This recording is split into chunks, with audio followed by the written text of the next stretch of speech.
guys, welcome back to my channel. I have another interesting video here. This is a 2009 Volkswagen Tiguan. This is one of my good customers, or old customer. He has a problem with the cylinder 1 misfiring.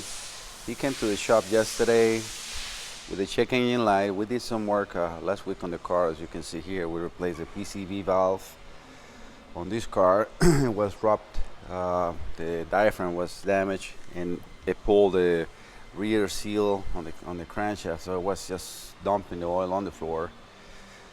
So we repaired that. At that time the car was having and I will show you on the scanner, hopefully I had it here,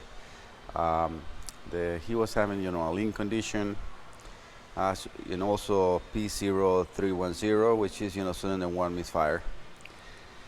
So, well, after a week he came back with just the check engine light on. He said it flashed on him one time and then was steady, which, I went and checked with the scanner, and we had the PC, the cylinder 1 misfired again. I checked the coil. What I did is, with the car coil, because he left it, on night.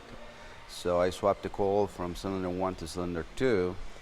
But, and I started coil, no misfires. I let it warm up completely to normal temperature, no misfires. I test drove the car like 4 times and nothing. So I talked to the shop and the shop owners and everything, and I told them not to charge the customer any diagnosis because I wasn't able to reproduce anything. And I talked to him before he picked up the car, and explaining that I tried my best, anything that I could, like hard accelerations, normal driving, and so on, and not one time misfires.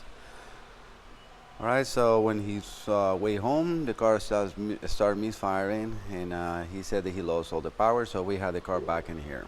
So let me start the car so you guys can hear it. It has a dead miss now.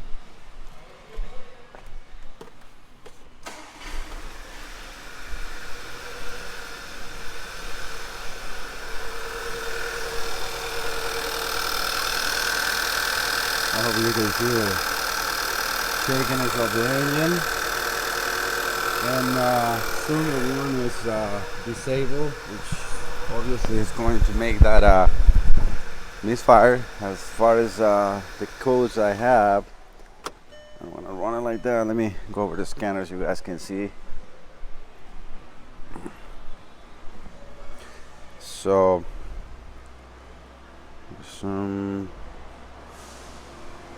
So I already ID the car, and let's go over to the code menu.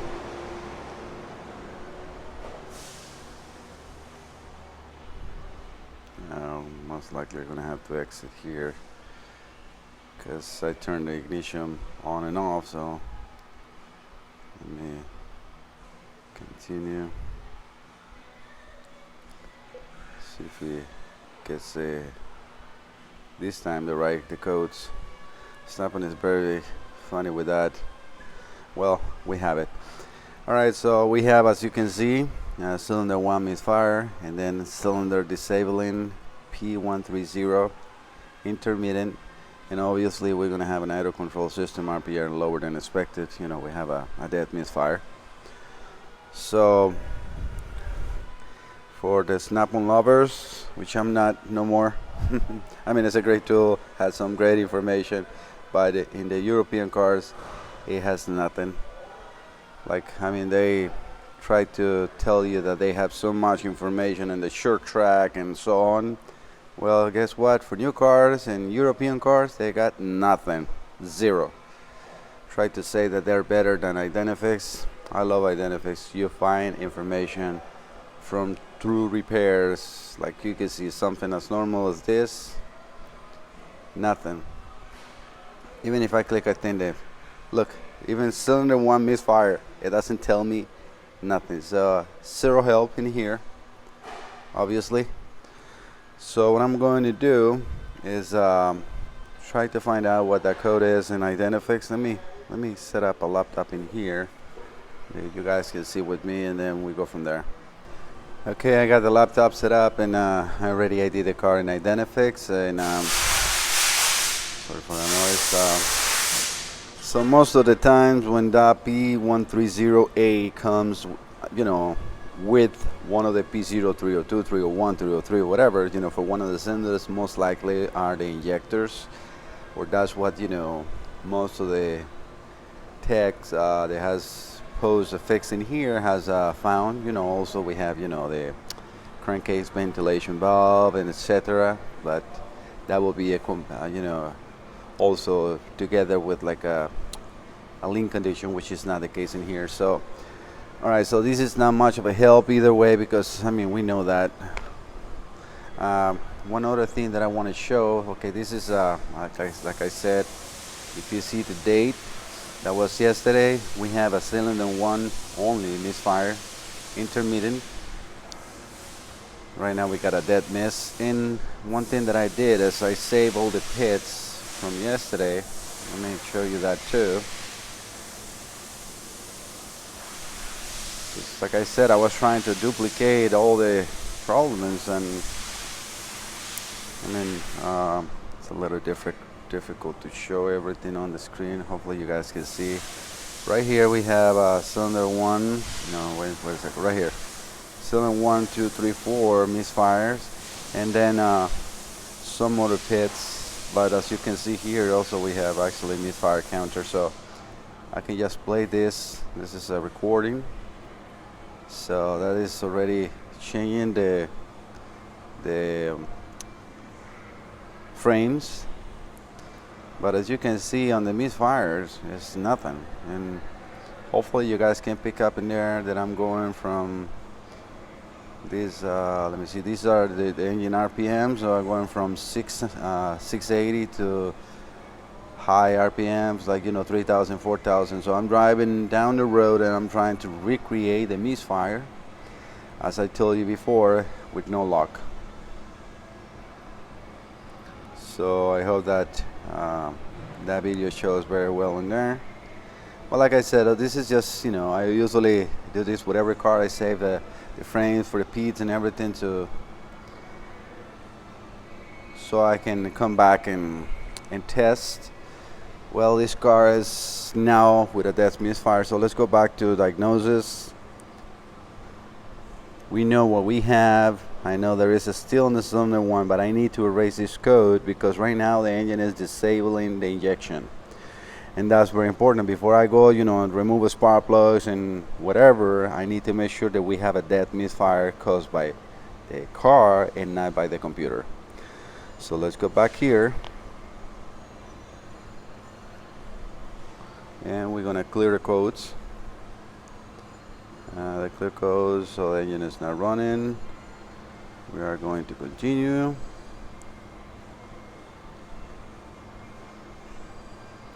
Let's read the codes again. And we have no code. So let's just start the car right now and see if we still got a dead misfire or if it's running good. And a bit hard to say, but no, I think we have it still. Yes, we have a dead misfire.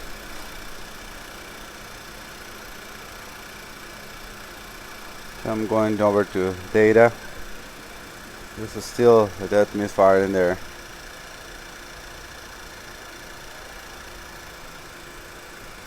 So the reason why I raise the code is if it's the computer, you know, disabling one of the injectors, I don't want to take that as a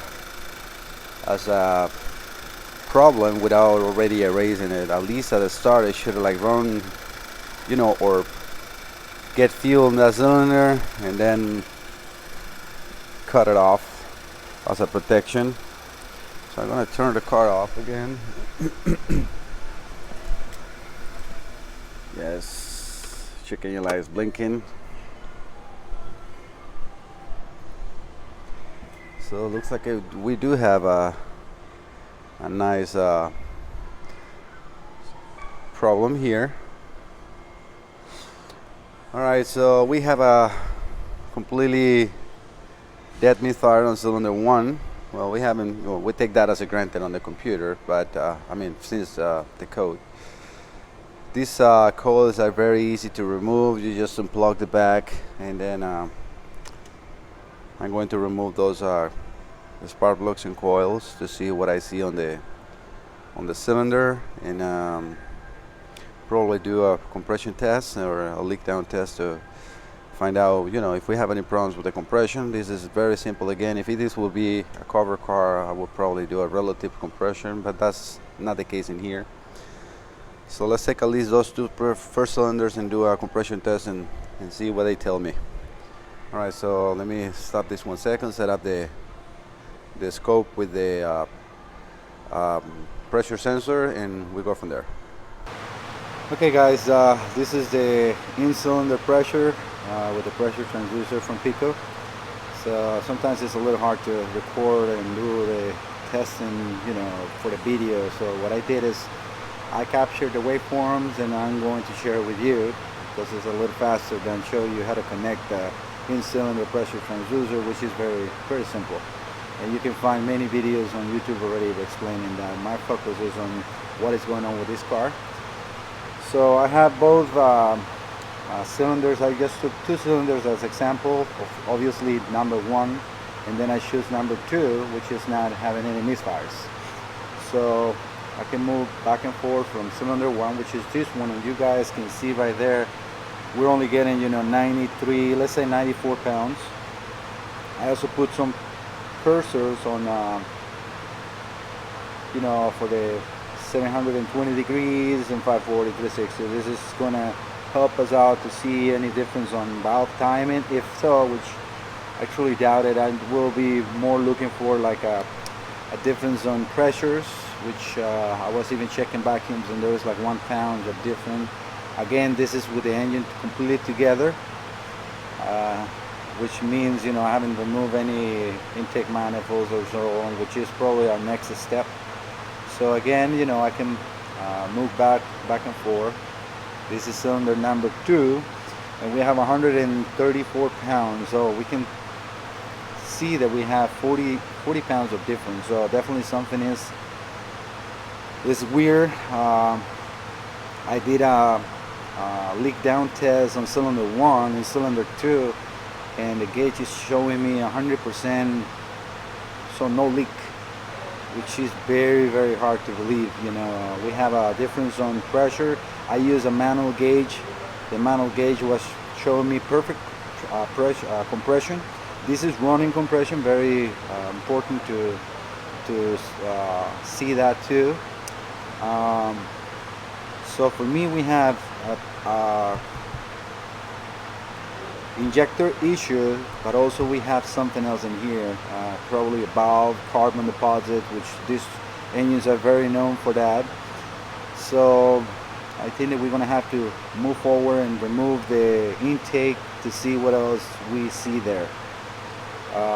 Seeing on these 2 forms, you can see, if we look right here at the 180, we can see a little bit of a discrepancy from the valve noise, let's call that, it's like turbulence on the exhaust valve being closed or open, so those are difference I can see. If you see right here too on the that would be 360 degree mark, we can see that the exhaust valve and the intake valve are different compared to cylinder 1 and 2 as well. You can see it's a big drop. Again, it's very hard to analyze in-cylinder pressure transducer waveform. I'm very new on this too. I mean, this is a lot of people is new, so the only way you get good with this is by testing and testing and testing. But definitely we can see we have a problem.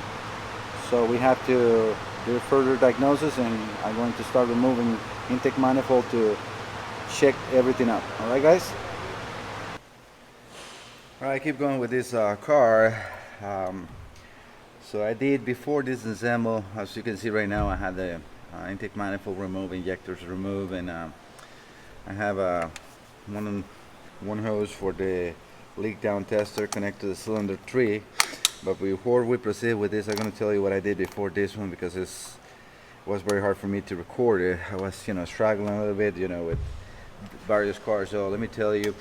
So I did a compression test that you see before with a in-cylinder pressure transducer. I also did a leak down test because I needed to know, where was that difference on compression. It was a big difference in between cylinder 1 and 2. Did a leak down test uh, before disassembly, and it was no leak down. So the only thing that I could assume it was a bad injector, and doing some wiring testing, no wiring issues from harness to injectors. So I said, we have a problem with injectors, which is, a very well-known issue on these vehicles as well. So I order parts, I order the intake manifold gasket, and then when I removed this, I noticed that all the valves were full of carbon, excessive carbon.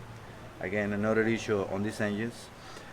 So I cleaned the valves as best I could, and I wanted to redo the leak down test because I was worried that the tests that I had, the results before, were not correct because the valves were just sealing because of the carbon. So again, I cleaned the valves, and I did it again. I know that we have an issue, but I wanted to show you. I want also to record this for my own records, and to show the customer later on, because I always like to have proof that it is what it is, because this is a big repair. Removing the cylinder head in order to fix these valves is very time consuming and money wise consuming, especially on these engines. So I recommend him to either replace the engine or tell me what to do, because it's quite a bit expensive.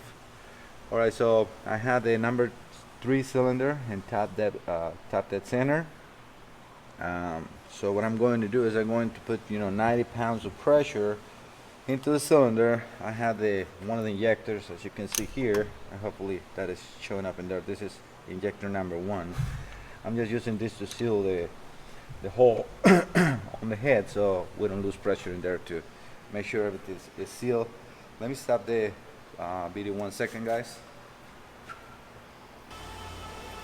Okay, I have that cylinder ready to go for the test. So what I'm going to do, I'm going to spray it inside the cylinder with I'm sorry, I hope I didn't put that on the camera. That is just so you guys can see more vivid what is happening. This is again one of the cylinders. No misfires on these ones yet, so I'm just pressurizing. I'm putting right now 30 pounds, 40, 50, 60, 70, 80, 90. So we have 90 pounds of pressure. I hope that shows up in the camera very well. So we had definitely a leak down issue in there. As you can see, it's bubbling, so those valves are not sealing correctly, but let me see if I can show you that, guys, in there too. Even with that, like 90 pounds of pressure, we got probably 15 pounds of leakage, or 15%, sorry. So that is not bad. I mean, that's why that is not setting any issues. It will probably, if you have that out in all the cylinders, you might have a an unstable idle, or definitely weird fuel trims. So I'm removing the pressure right now. And I'm going to do that same thing on cylinder number 1. So let me move this to number 1. Again, what I do is I'm just going to move it in the crankshaft with a 24 millimeter. What I usually do is just this long screwdriver, and then when it reaches the upper point, that's it. I know the firing order is 1, 3, 4, 2. So I'm in the 3. I'm going to go back actually to get into 1. But that's it. So let me set that up, and I'll get you guys back into the video. Alright, so I'm still on number 3. I noticed on the video that, for 1 second, so I didn't click the camera. So I noticed in the video that's why I stopped the video, to make sure that this was shown in there. So what I'm going to do is I'm just going to hold in here, and I'm going to start raising the cylinder pressure. I haven't moved the cylinder position. Raise the pressure to 90 pounds of air. A little hard to do one-handed. 70. Okay, we got 90 pounds in there, as you guys probably can see right now. So again, you know, this is like 12.5% of leakage. That is still considered okay. Again, you already saw that before, that bubbling in there. So we definitely have a leakage in there, even if it's a minimum. Okay, so again, let me move this to cylinder number 1, and then we can see that test in there. Right, and remove the pressure, and then remove this in here. Put them on the side. Put that piston number 1 at a time.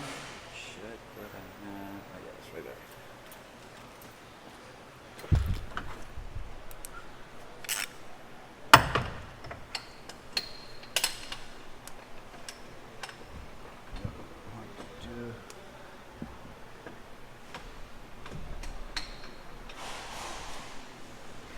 Ready in position, and I have to go counterclockwise to let, you know, piston 1 go up. I also will know that because the valves will be sealed. So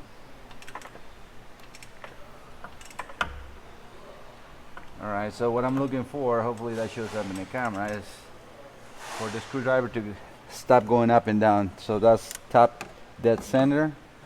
I'm going to move the hose into cylinder 1 now.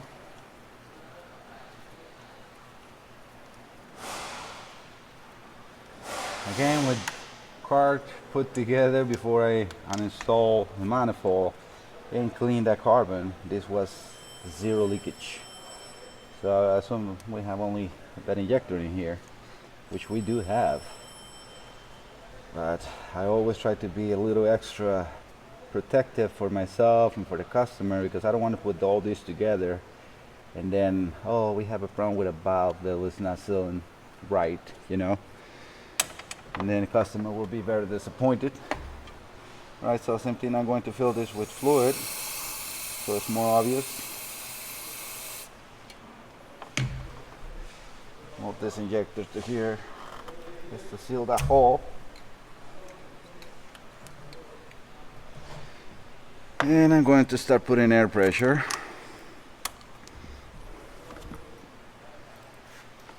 Make sure the camera is pointing in the right direction. Probably try to move the light here. It's not in the way. We can see good. I think we're good to go there. So again, I'm just gonna hold that injector so it doesn't be. I mean, I haven't put, you know, 20 pounds of pressure. You guys can see how much is leaking in there. I mean, this is absolutely leaking a lot. I'm gonna raise out the 90 pounds of pressure. Look at that. And as you can see, we have 50% leakage, which is, this is a big issue. Alright, so let me take the air out. I mean, all the fluid is gone from there. Got dried out by the air pressure coming from the cylinder.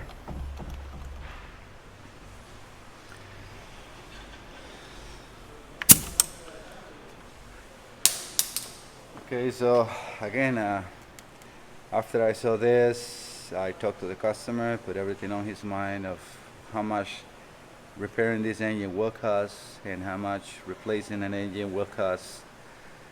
So that's in his eye now, his decision, if he wants to repair or not repair. I'm just waiting on that. So if he goes through, we will do a second part for this. Otherwise, this will be pretty much the end. Or well, this is part 1. If we have a repair, I would do the part 2. Again, hope you guys like the video, and don't forget to subscribe.